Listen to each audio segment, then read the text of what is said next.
Hello. In this video, we are going to discuss measuring survey quality. Okay, so you've gone through and you've conducted a survey with the goal of measuring a population parameter. How do we tell whether that survey is likely to be accurate or not? That's the point of this section, is to discuss that. All right, so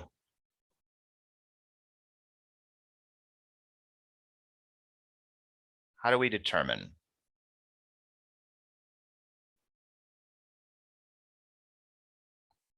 whether a survey is likely to be accurate?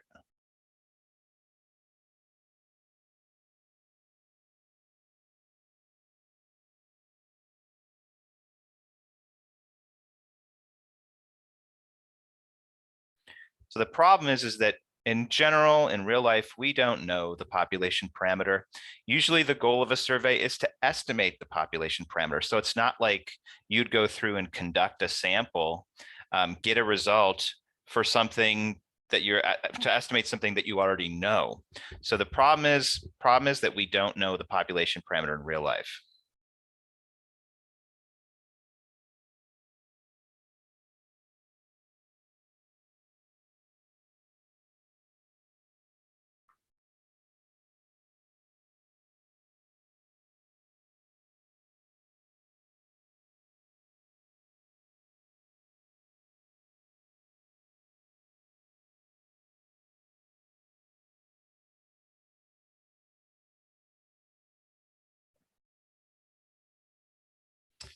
Okay, and so what we're going to do in this video, in this section, is we're going to assume that we do know the population parameter.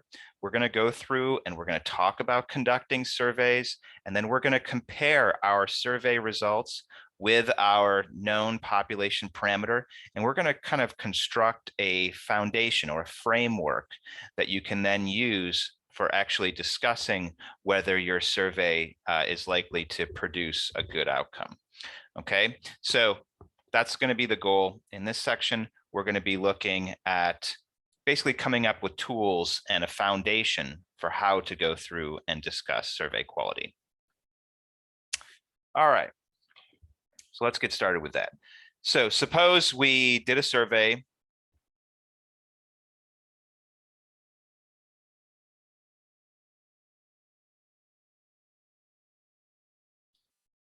The survey has 1,000 people in it.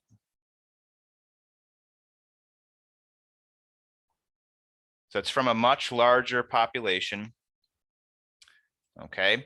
And then, so we went through and we got a result. And in order to go through and get a feeling, to get some knowledge as far as that result, to be able to interpret it, what we decided to do is we decided to just do that survey again and again and again. So we repeatedly went through and conducted this same survey with 1,000 potentially different people, right? So some of the people could overlap, but you go through, you do 1,000 people, then you hit the reset button, you do another 1,000, then you hit the reset button, you do another 1,000. All right, so what you can do is you can go through and just repeatedly do the survey.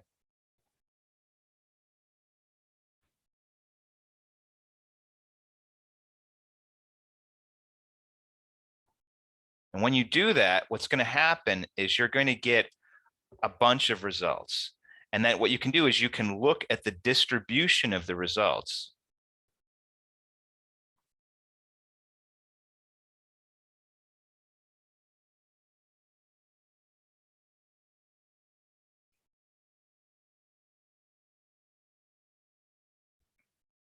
You can study the distribution of the results to infer something about the quality of the survey.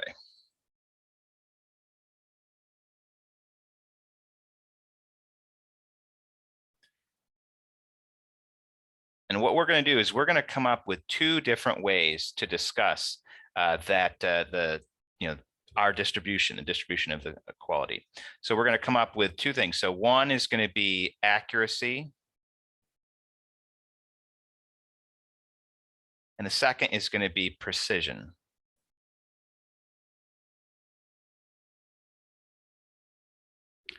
So in this hypothetical, so we're supposing we're doing a survey, we're assuming that we actually know the population parameter. That's going to be true throughout this entire section. Now, in real life, you don't, but we're going to assume that we do, just for the sake of being able to have a discussion around survey quality.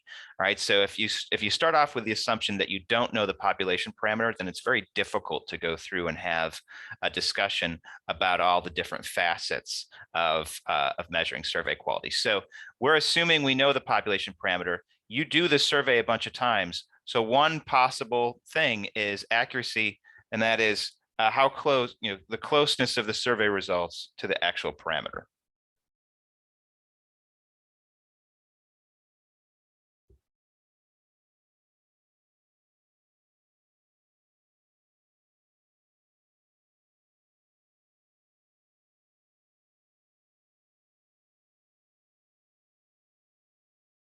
So if you're getting a little lost in all the different terminology, let's say you go through and you're estimating the percentage of people that are going to vote in the next election, the percentage of registered voters who plan to vote.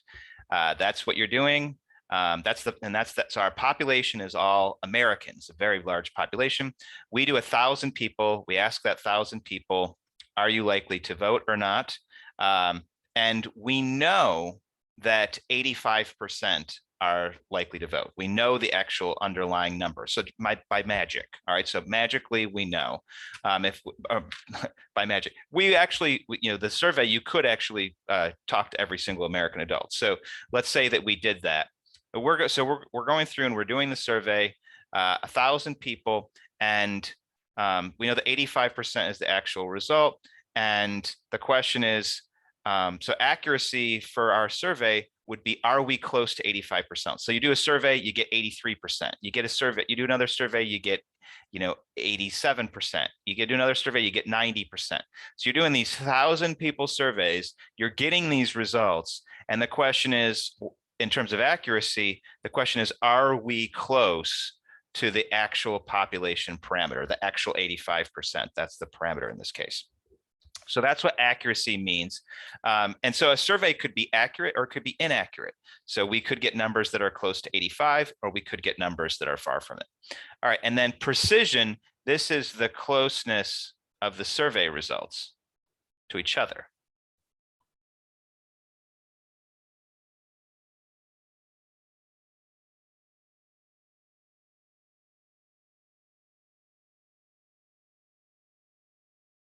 So to stick with that example, so let's say the population parameter were actually 85.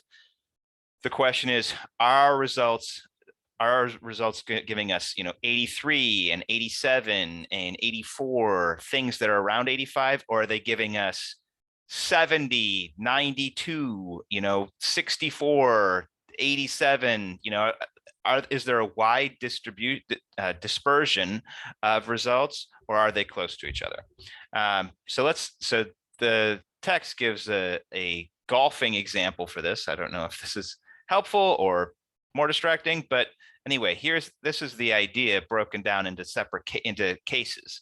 Okay, so suppose you're on a putting green and you're trying to put the ball in the hole. And we're going to discuss this in terms of accuracy and precision. So the first example here is your putts are all, in this case, we're talking about each one of the balls represents a survey result, and the hole represents the population parameter. So in the first case here, all of our putts are right around the hole, and they're all close to each other. So we have both accuracy in that our shots are very close to the hole, and we have precision in that our shots are all close to each other.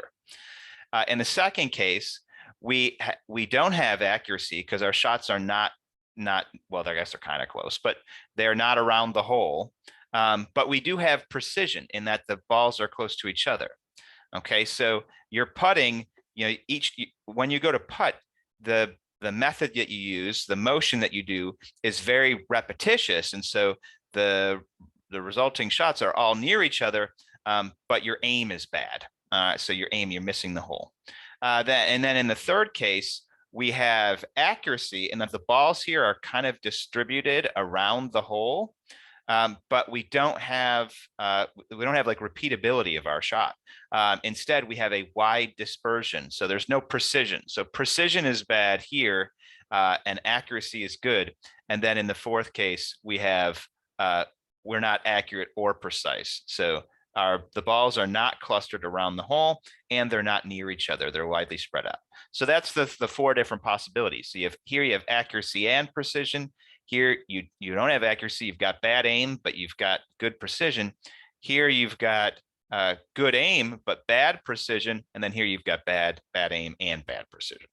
All right, so those are the four different possibilities, and it gives us kind of a way to interpret and think about survey results, because survey results could be thought of in the same way. Your results could be closely clustered around the actual population parameter. They could be closely clustered away from the population parameter. Your survey results could be widely dispersed around the population parameter, or your results could be widely dispersed away from the population parameter. Those are all the possibilities.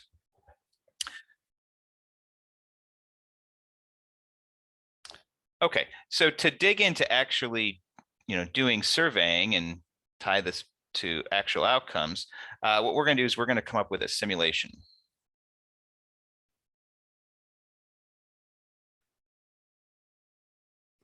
So what we're going to do is we're going to suppose we have 8 people. Our population, sorry, suppose our population is 8 people.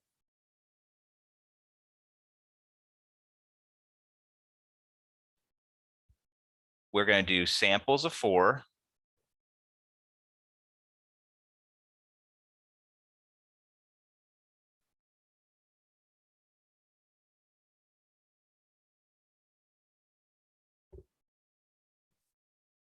We're going to suppose that the population thing that we're measuring is the percentage that are cat people or dog people.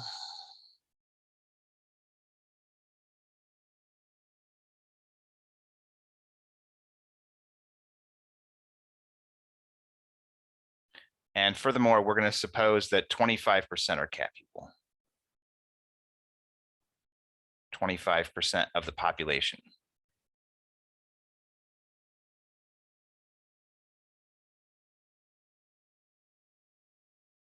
All right, so when we're given a percentage like this from the population, this is the parameter. And the idea is that our surveys are measuring this. In the real world, we don't know this. This is what we're trying to find out by doing our survey. But in this section, we are assuming that we know this, again, to kind of go through and come up with the foundation for measuring survey quality. All right, so we've got our setup here. And then let me jump over to the pictures from the text, because that's where we're going to go next in terms of actually doing the surveying.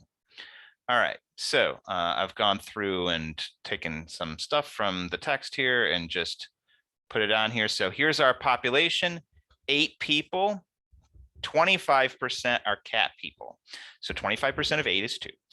So we've got our 2 cat people and then our 6 dog people. What we've gone through is we've numbered them from 1 to 8. And then to go through and do our surveys, so we're going to do a bunch of surveying. So to do the surveying, we're going to use a random number generator. And so in our random number generator, it just comes up with a number between 1 and 8. And if that person, and then we just write down whether the cat person or whether we get a cat or dog person. All right, so for our first sample, because we're going to repeatedly do the survey, just like we discussed a few minutes ago. All right, so this is our first survey attempt. We go through and we get these random numbers, 6, 8, 4, 5. Those are all dog people. And so our survey, now again, keep in mind, we know from the actual population that 25% are cat people, but in this case, our survey showed 0% cat people.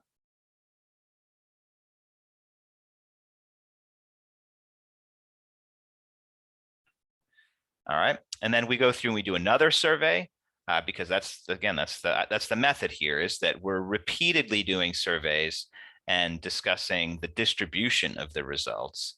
And so this time we go through, we get 7, 2, 6, 3. We write down whether they're dog or cat people, and this time we get 25% cat people.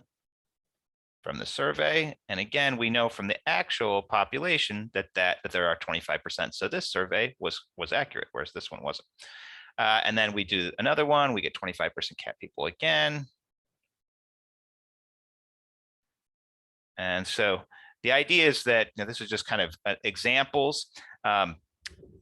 And so just to take, well, we'll get to what we're going to do with this in a second, but to just take these examples and kind of compile them, we could compile them into a table like this. All right. And so here's we've got the actual population parameter. We know it. It's 25% or 0.25 if represented as a proportion. Our sample statistic, so the statistic is the name that we use when we, for the equivalent of the population parameter, but it comes from the sample. And so we got 0 for the first one, 0% cat people. That's the same thing as 0.0. And then we got 25%, 25% or 0.25, 0.25. And then last, we've got how much were we off by? You could just go through and subtract these two. And you could say the first one, we were off by 25% because we know the actual population parameter is 25%. Coming in at 0, we're 25% too low. And then we're dead on. And so the error is 0 for the remaining two. Okay, so that's the setup.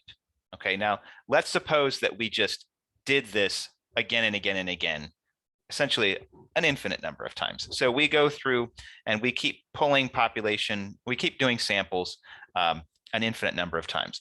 So what we can do is we can take those results and we could compile them. All right, so let's go ahead and do that next. So we repeatedly do this again and again and again, an infinite number of times, and then we go through and we compile the results. Oh, and just one comment on the method that we're going to use for this infinite experiment. Actually, there's only 70 different ways to do this, to pull samples, and so you can actually literally go through, write out all 70, and then count up how many show 0, how many show 25, and how many of your samples show 50, where you get 2 cat people and the rest dog people. And you can go through and you can count up all 70, and then you can figure out how many are in this group, how many are in this group, and how many are in the 50% group. And you can use that to figure out what the distribution would be, the distribution of outcomes. All right, so let's take a look at what that would if we could compile this. So whether you want to think of it in terms of doing it an infinite number of times, or think of it in terms of actually counting up the 70 different cases, either way, if all that's really confusing to you, that doesn't matter. That's just kind of some background stuff. What we end up with is we're going to get 0. So remember, just a second ago, we got 0% in one of our samples, in one of our surveys. We're going to get 0 about 21.4% of the time, or written as a proportion 0.214. We're going to get 25%, which again, we just, in our survey example, that happened twice. That's going to happen 57.1% of the time. And then we're going to get 0.5, which is, we didn't have any of those in our survey, but that's also going to happen 21.4% of the time. And then you can go through and view this graphically, all right, where you get 0, 21%, 0.25, around 57%, and 0.5, we're going to get that around 21% of the time. All of this should seem very familiar. This is from the last chapter that we did. This is a probability distribution.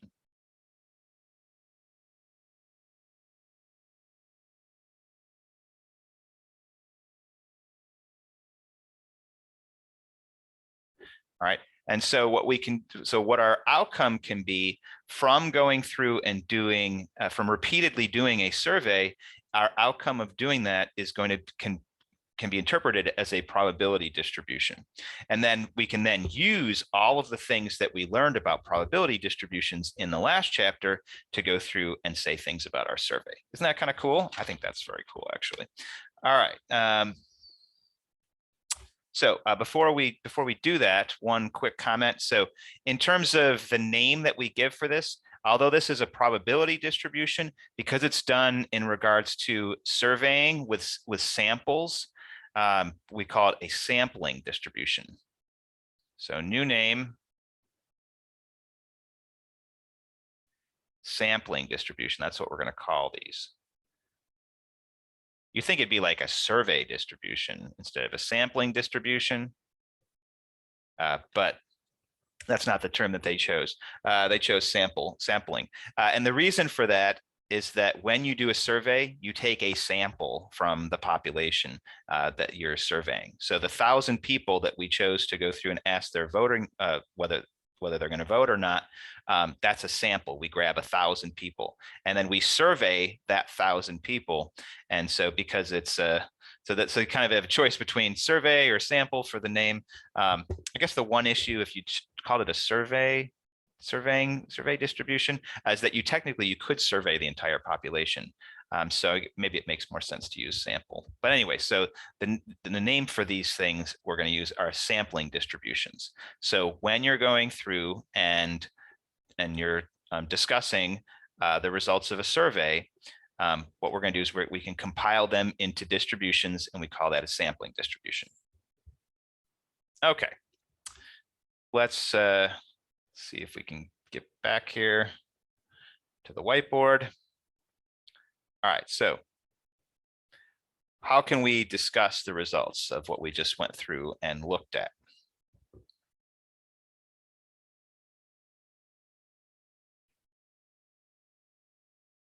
So observations.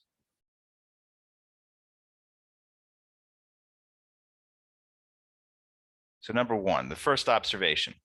One of the things to note is that the outcome of our survey was not always the same as the population parameter. That shouldn't be a big surprise. If you know that 85% of registered voters are going to vote, and yet you go through and do a survey of a sample of 1,000 people, you wouldn't expect to get 85%. All right, so they're not always the same. So the outcome p hat, so that's our survey result, is not always the same as the population parameter. So here's the result that we got from our survey, 83%, 87%, maybe sometimes we get 85% for our registered voter example, versus the population parameter, which is always 85%. So the outcome is not always the same.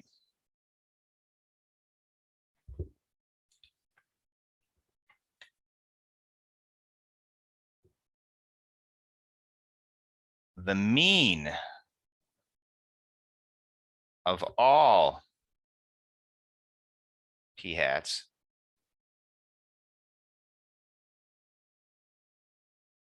was p. All right, so that's maybe not something that I focused on quite enough in terms of actually when I brought up our distribution results here. But if you take a look at them, so we know the actual population parameter p is 25%, and you'll notice that here in the middle of our distribution we have 25%, and so the mean, which is the center of our probability distribution, we did end up getting the same results. So what that's saying in terms of our real life example is that if we went through and we're estimating the percentage of registered voters, and we went through and we did a survey, and then we did another survey, and then we did another survey, and we did an infinite number of surveys of our population, and then we found the mean of all those surveys, the mean of all those surveys would be the same as the population parameter, would be 85%. That kind of makes sense if you think about it, right? So with a single survey, you might get 83% or 87% or 90% when you're estimating the registered voter number of 85. But if you go through and take all those results, if the actual result is 85, if you take all those results and you find the mean of them, then you'd think that it would be at very close to, if not at the actual population number. All right, so the mean of all the samples was the population parameter. Another way of looking at this is the error.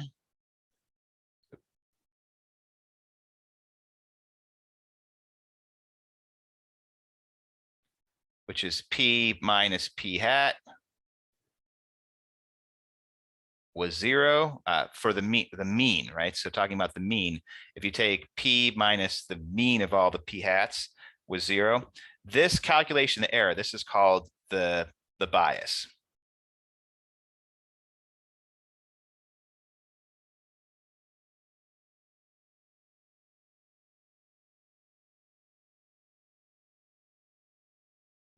If the population parameter minus the mean of all the p hats was not 0, then we would say that the survey was biased.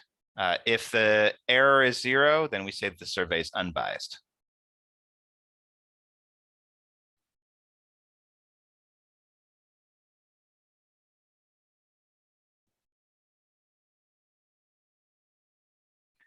So just a quick comment on that. So the idea is that, again, to stick with our example of the 85%, if you went through and did an infinite number of surveys and you didn't get 85%, you got something other than 85%, then there was something in your sampling method, there was something in your surveying that caused you to get a measurably different result, to cause you to get an error. And so we would say that the survey is biased when that happens. And assuming that you do get 0 for this, the population minus the mean of the samples, if you do get 0, then the survey was not biased. Okay, anyway, all of this discussion here, this relates to accuracy.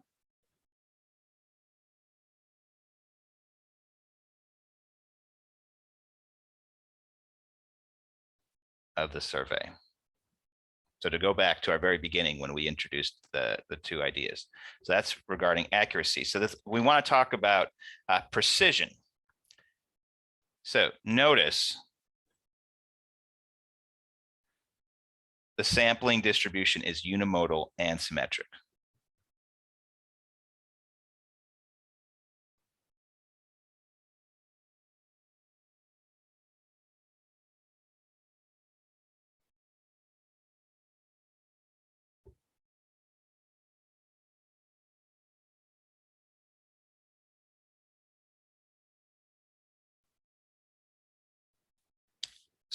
So what we can do is we can use our knowledge of probability distributions to talk about the spread of the distribution and use that in lieu of precision, like in place of it.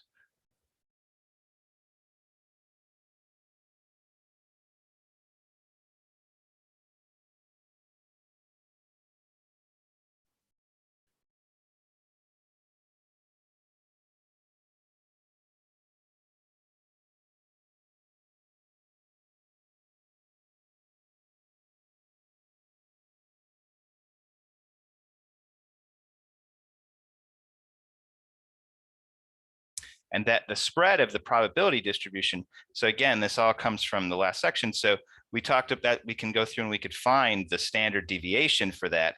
And so we can use the standard deviation for the spread of the probability distribution that represents the distribution of samples. We can use that as our measure for precision, right? So we're going to call that the standard error.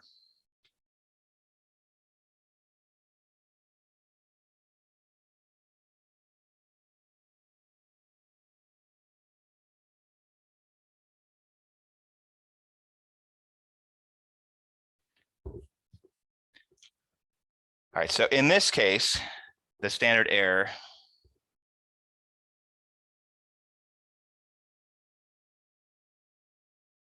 actually, let's jump to the next page. Let's jump to the next page because there's a little bit more stuff I want to write about this.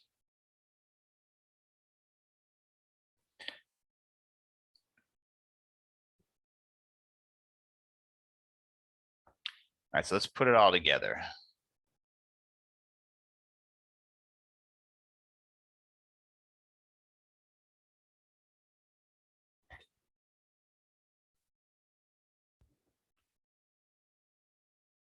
So the mean, we're talking about p hat here, our results from our sample statistics. So the mean was 25%, and the standard deviation or standard error So again, the standard error here, this is the standard deviation of our results. Okay, so we're just calling it the standard error. So we're changing the name here when it comes, it's just like the idea for when you're doing a probability distribution, you have mean and you have standard deviation. But when you change over to in the context of doing a survey with a sample, we change from a probability distribution to a sampling distribution. We change the name, and we change the name for the standard deviation to the standard error. All right, and so in this case, I'm not going to show the calculation. The idea is that you literally just go through, take all of the possibilities, and you just do the calculation that we talked about for standard deviation in the earlier section. All right, and so when you do that, you get 16.4%. Oh, and one of the things I meant to do here is that, so here are the results as percentages. You can also write them as proportions by just moving the decimal point. Okay, so if you put it all together, this is again regarding the distribution results. So the mean is 25% or 0.25. The standard error is 16.4% or 0.164. And what you can do, and this is, I think, is really cool, is you can combine these to go through and say, based on from the empirical rule,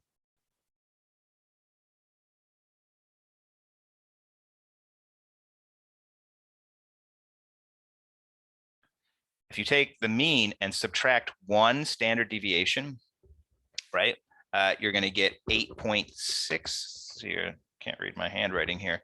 Yeah, like 8.6%. And then if you add one standard deviation, you're going to get 41.4%. All right, so from the empirical rule, we get a range of outcomes from 8.6% to 41.4%. So this is kind of insane. What we can do is we can go through and say that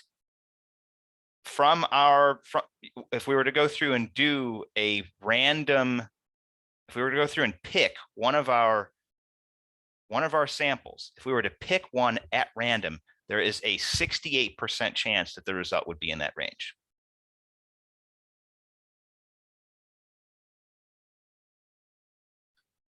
That a randomly selected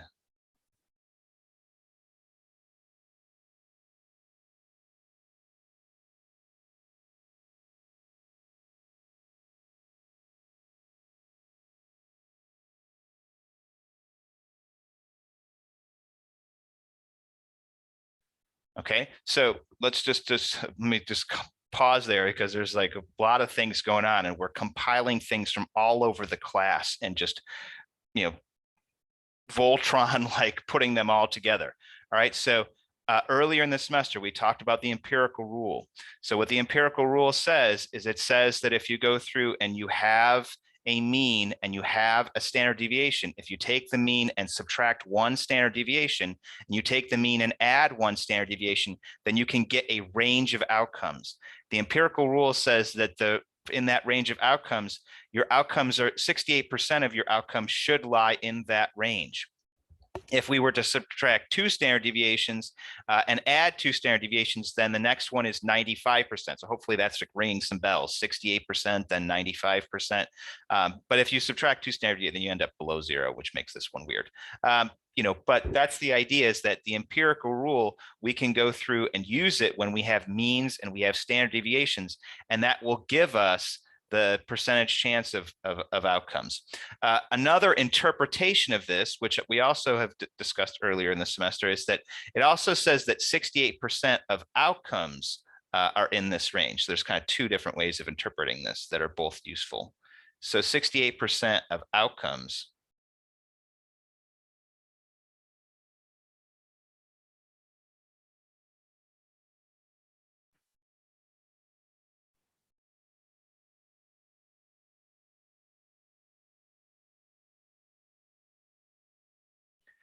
So although it was maybe a little bit confusing because I didn't write that much, but I just mentioned a few minutes ago that if you actually go through and do this simulation, there's 70 different outcomes.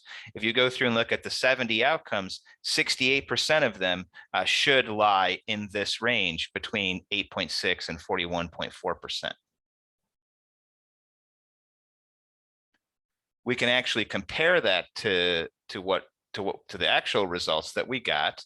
Let's just jump back over here to our probability distribution. So 68% should be between 8.6 and 41.4. And what's between 8.6 and 41.4? It looks like about 57. So 68, 57, not dead on, but not terribly far off, considering the range of possibilities here.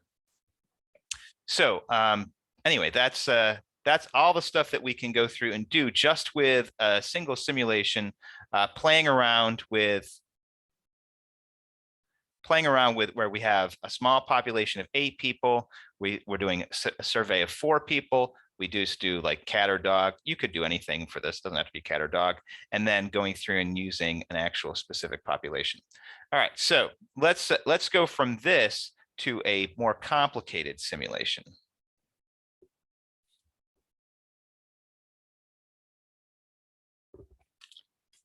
This time our population is 1,000 people.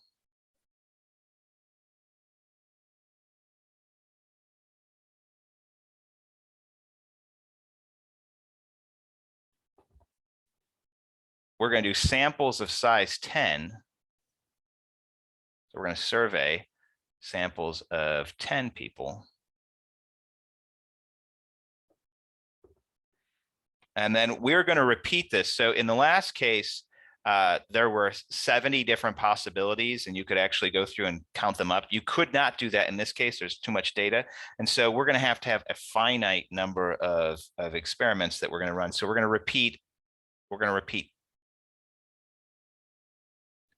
10,000 times. And what are we repeating? We're going through and doing this samples of size 10 from the 1,000 people. We're going to do it 10,000 times. Everything else is still the same. 25% of our population are dog people.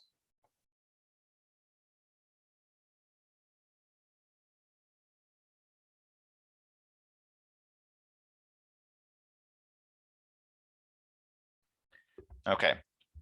So if you do this, the mean that we get is 0.2501. So that's written as a proportion. As a percent, that's 25.01%. The standard error, I was about to say standard deviation. The standard error, which is the same thing as the standard deviation, but just with a new name. The standard error. So in our 10,000 times, we could still just take these 10,000 different results, plug it into a calculator, and find the standard deviation.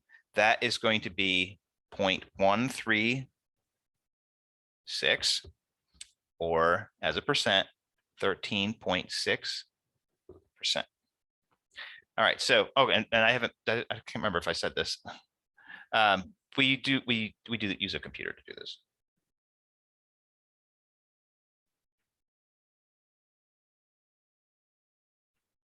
All right, the method could be the same thing as the method that we used for the previous example. I'm not sure exactly how they did this in terms of the computer, but you could go through and number the 1,000 different people. You could pick 10 random numbers, and then you could go through and count up how many of them are cat people versus dog people, and you could do that 10,000 times, and then you could collect all the results. So there's nothing here that you couldn't do using the exact same method that we just derived, except on a much larger scale, where you'd have to go through and use a computer.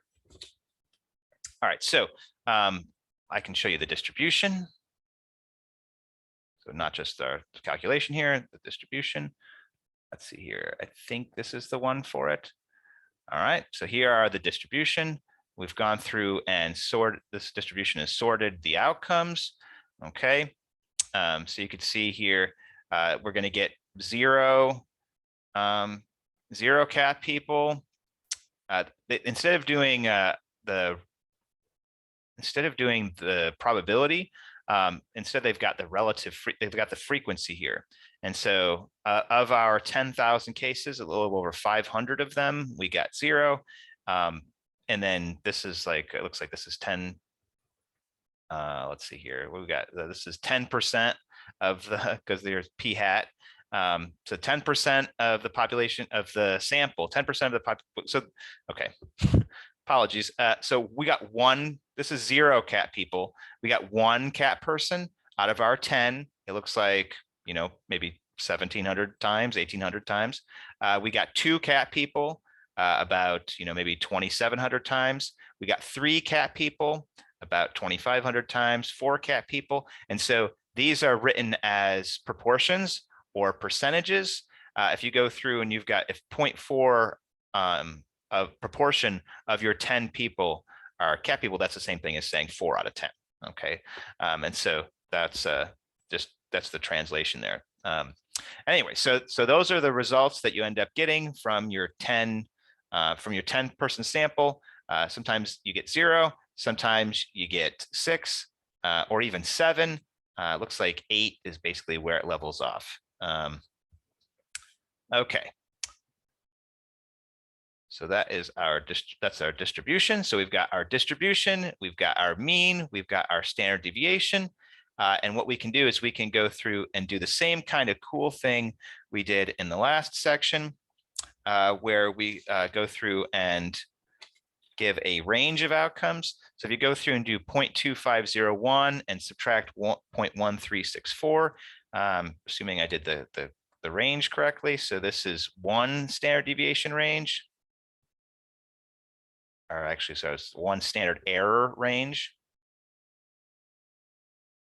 If you take this number minus this number, you're going to get 0.114. And then if you take this number and add this number, you're going to get 0.386. Okay, and so that's, or if you want it as percentages, you can do percentages instead by just moving the decimal point, 11.4% to 38.6%. And then you could also do this, if we subtract that, we end up negative if we subtract twice. So the 2 standard error range is still weird. All right, and so, and again, to go through and use the terminology here, if we do 1 standard error range, that means that if you were to just pick one of our 10,000 times, you just grab one of them, there's a 68% chance that you would be in this range.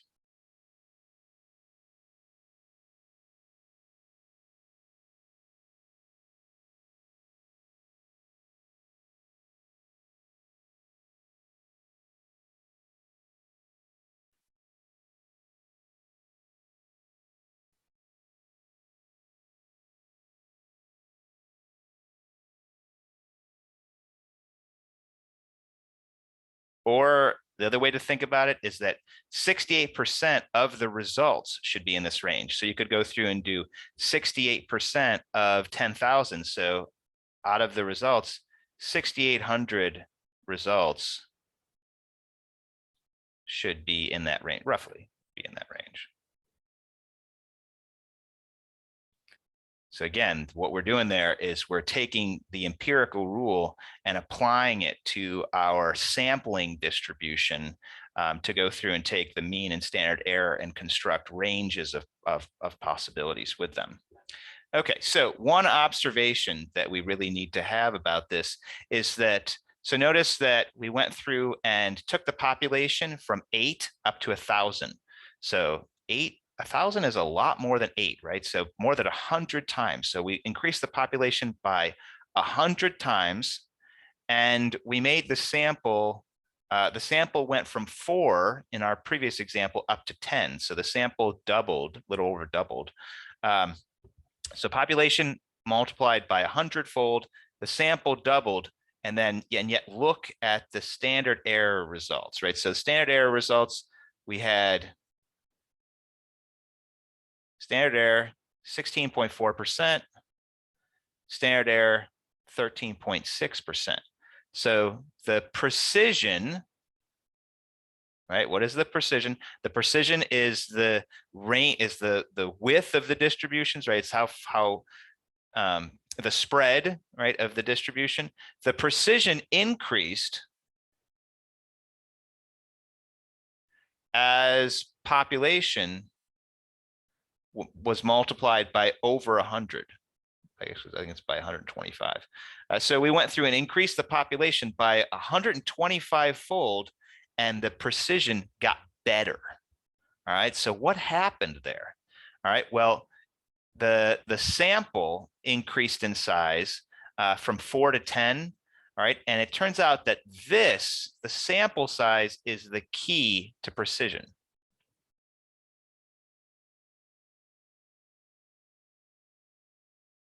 All right. So if we go through and increase these things, so either that or the population, either that or increasing the population is the key to precision. But that doesn't really make sense, right? So if you think about sampling a much larger population, your instinct, your intuition might be that as the population gets bigger, it becomes harder to survey, right? So if you were to go through and survey 20 people or survey 20 million people, you think it's harder to survey 20 people than it is to survey 20 million people, right? So you would have guessed that if the population went up 125 fold, that our error would have increased, that it would have been harder to go through and do the survey. And yet the opposite thing happened. And it turns out it's because because we went from sampling 4 people to sampling 10 people. That ends up being the key to precision. And because that's counterintuitive, there's actually there's actually an example in the text, which is kind of interesting that I liked. The idea is that if you're going through and doing a sample, it's like doing a tasting. All right. So if you want to think about the populations as bowls of soup, and you're going to go through and just do a spoonful to get a taste of it, to get a sample of it, then by making the population larger, as the population, if you have a really tiny bowl of soup versus if you have a gigantic bowl of soup the size of an ocean, okay, if you make the bowl of soup, if you go through and the bowl of soup is really well mixed and you take a single spoonful, that single spoonful is still going to be representative of the taste of the soup that's in that small bowl, right? If you took that small bowl and you really mixed it really well so that all of the flavors are well dispersed, and then you took a spoonful, your spoonful would be representative of how that soup tasted for that tiny bowl. Meanwhile, if you took a bowl the size of an ocean and you mixed it really well so that all of the soup, all of the flavors are really well dispersed, and you took the same size spoonful, in each case, you could get an accurate representation of what the soup tasted like. And so by making the population bigger, the population increasing in size actually doesn't make it harder to go through and sample. The key there, of course, is that the soups need to be well distributed, well mixed, so that the flavors are all very well mixed. So that's kind of a complexity there. But anyway, the point is that the size of the population, the size of the soup doesn't matter. What matters is the size of the spoonful, right? And so if you're testing a small bowl of soup versus a bowl of soup the size of a lake, if you go through and take a tiny spoonful to sample from each, it's much harder to tell how the soup tastes as opposed to taking a huge spoonful, right? So you might have a tiny spoonful versus a big table-sized spoonful. The bigger the spoonful, the better an estimate you're going to be able to make of what the soups taste like. And so sample size is what matters for precision and making estimates. That's the key to estimates, is sample size, not population size. Okay, I don't know if that made any sense at all, but that's the idea. All right, so the last thing we're going to do here is we're going to go through and repeat all of this, except the idea is that we're going to do 100-person samples. All right, so we still have 1,000 population. We have 100 sample size. So that's our survey that we're surveying with sampling 100 people. We're still doing it 10,000 times. And we still have 25% of population are cat people.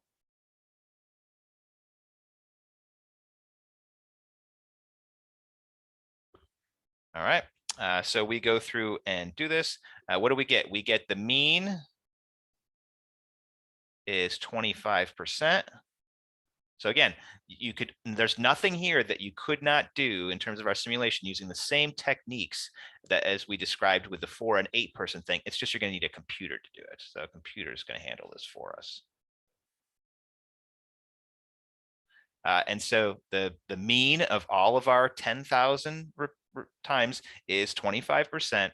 And then the standard error / standard deviation of those results was 4.2%.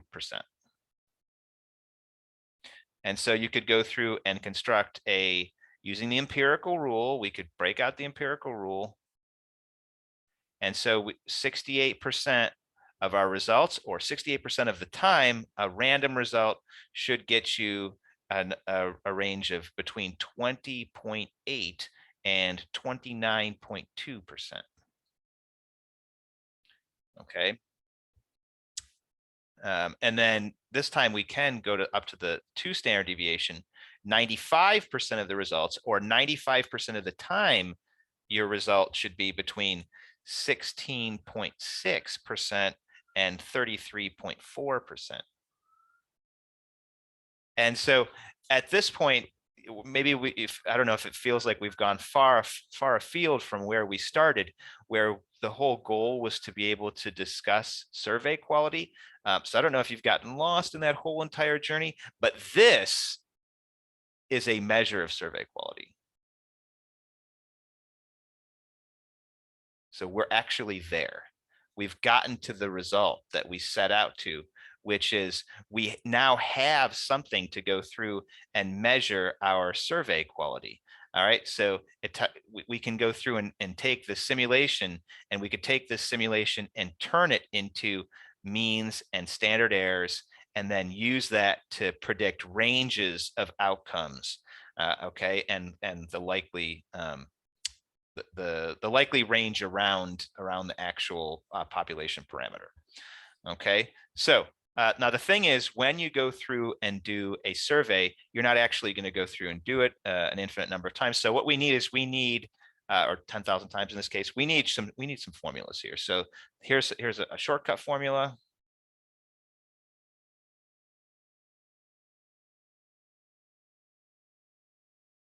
Formulas, students love formulas, right? We're finally there. This is what you want, right? So the sample distribution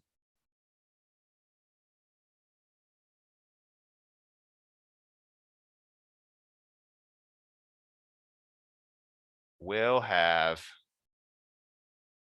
following results.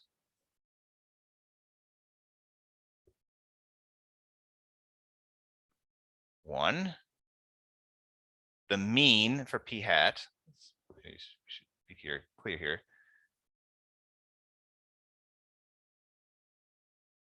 It's going to equal p. So the mean of our sample results is going to equal the population parameter. And 2, the standard error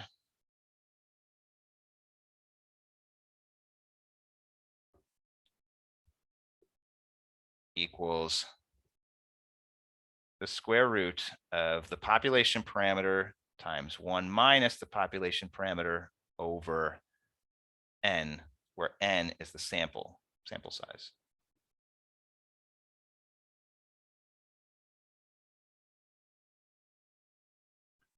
All right, so shortcut formula sample distribution will have the following results given, okay, there's a condition here, given the sample is randomly selected, like purely random.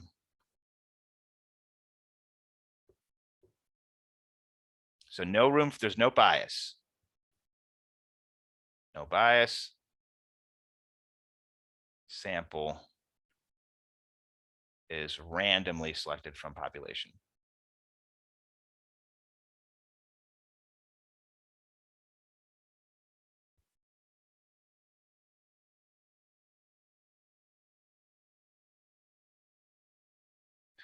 And then 2, if the sample is without replacement,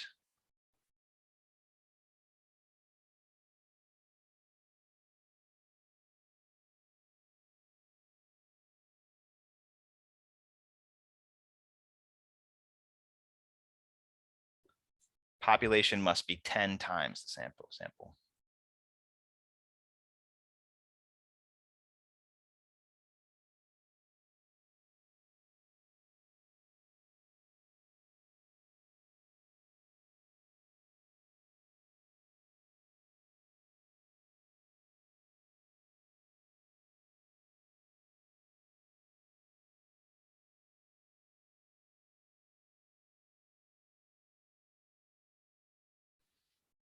All right, so what does that last bit mean? So if a sample is without replacement, it means that if you were to go through and do, like, let's say you were doing 100 people, right? So as we talked about in this case here, so you take 100 people out of 1,000, and then you go through and you repeat. Like, again, you could only do this 10 times without replacement.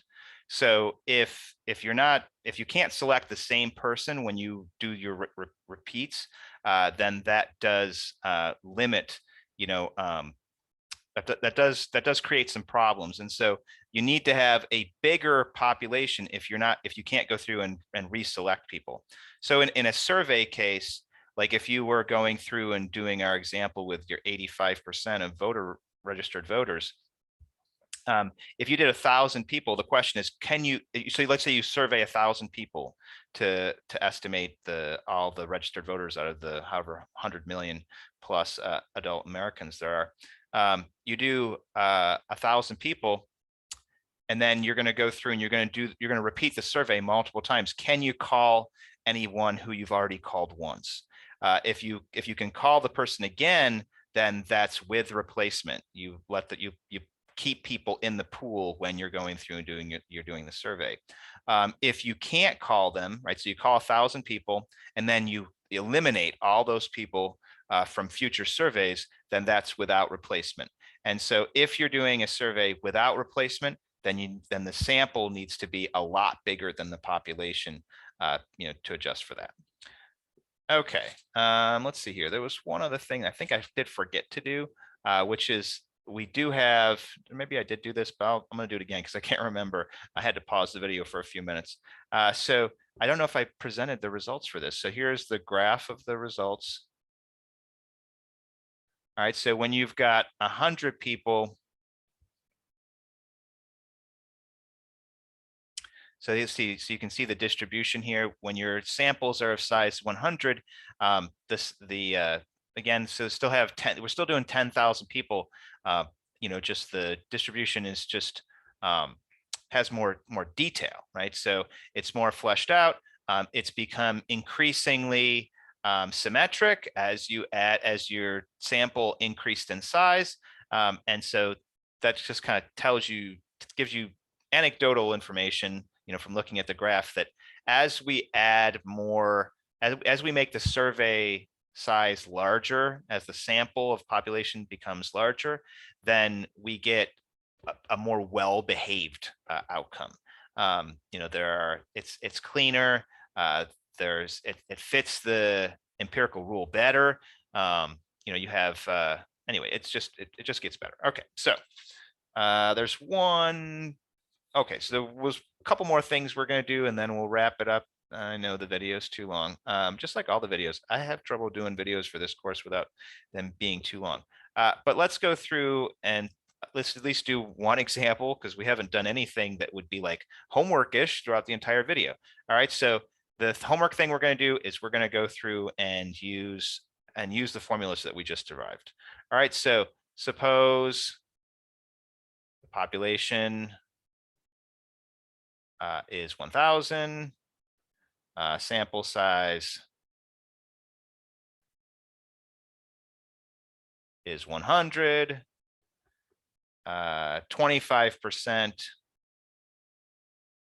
of the population are cat people.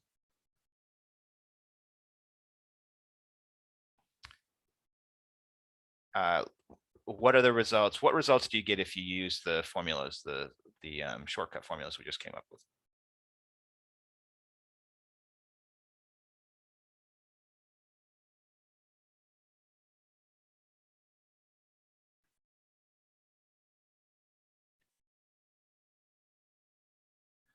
All right, so 1 for the mean. What does the shortcut formula say to do? It says that the mean of the p hats is going to equal the proportion of the population. It's going to equal the population value. All right, so the population parameter is 25%. So we're going to get p hat. The mean of p hat is going to be 25%. All right, 2, standard error.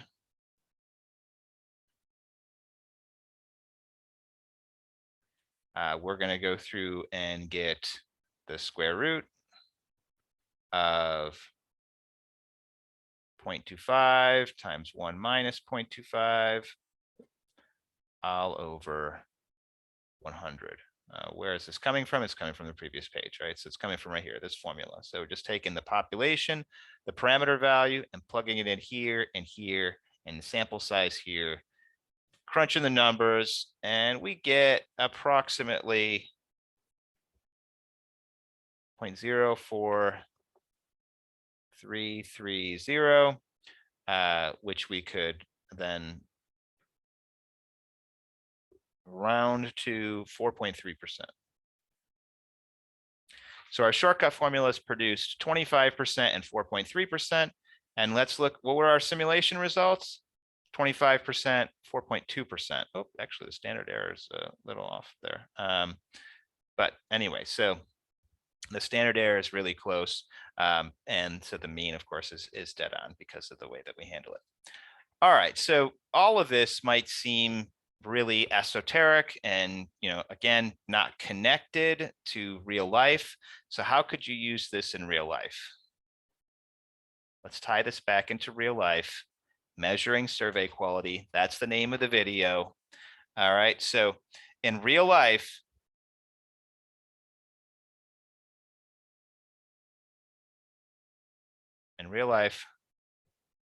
we don't know P. We don't know P. We don't know the population parameter. So because of that,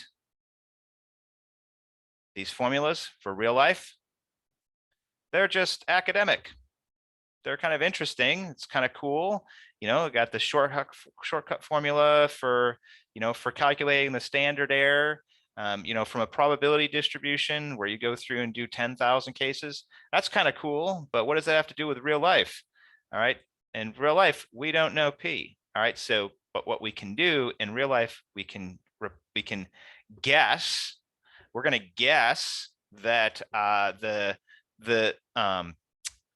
survey we just did, the sample we just took from the population, we're going to guess that it's unbiased. We're going to guess that P hat is P. All right. So we're going to guess our survey is unbiased.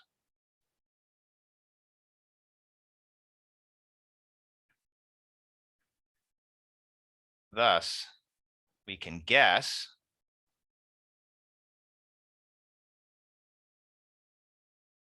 that the population parameter is the result of a survey. And now we're not talking about means here. This is a single survey. All right, so single survey. Maybe I didn't make that clear here because of the whole section we've talked about doing surveys again and again and again. In real life, you don't do that. In real life, you do one survey. So all of this is one survey.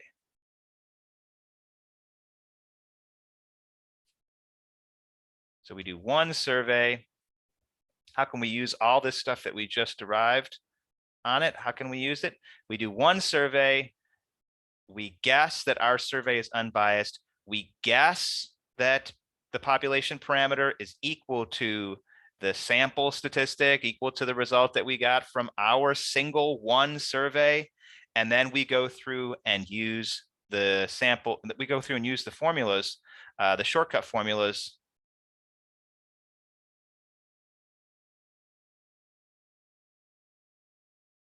So we know what p hat is going to be for that, but we can go through and do a standard error.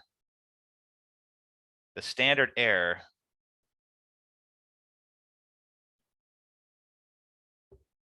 we can calculate as p hat times 1 minus p hat over n.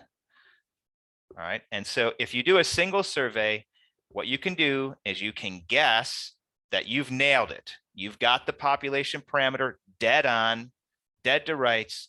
You're unbiased. And so whatever result that you got from your single survey for the, whatever you're surveying the 85% of people who plan to vote in the next election, and you get 83%. Your guess is that 83% is correct, not 85. That's what your guess is, because you do one survey and whatever result you get, you're going to guess that it's accurate.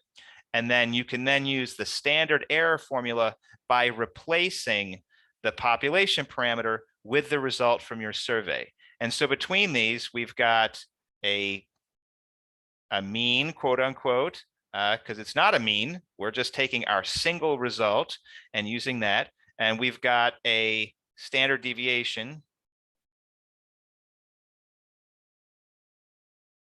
Okay, with that result plugged in. And between these two things, you could combine them to use the empirical rule to create a range of outcomes, and you'd have a percentage chance that the actual outcome is in that range. So with the empirical rule, we could do one standard deviation, and there's a 68% chance that P is in that range.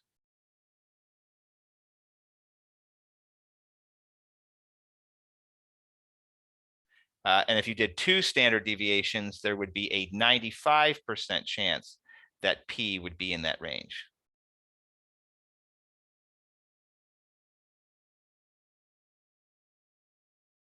Okay, and so a single survey, you do one survey, you go through, you assume your survey is unbiased, and thus the population parameter is equal to it.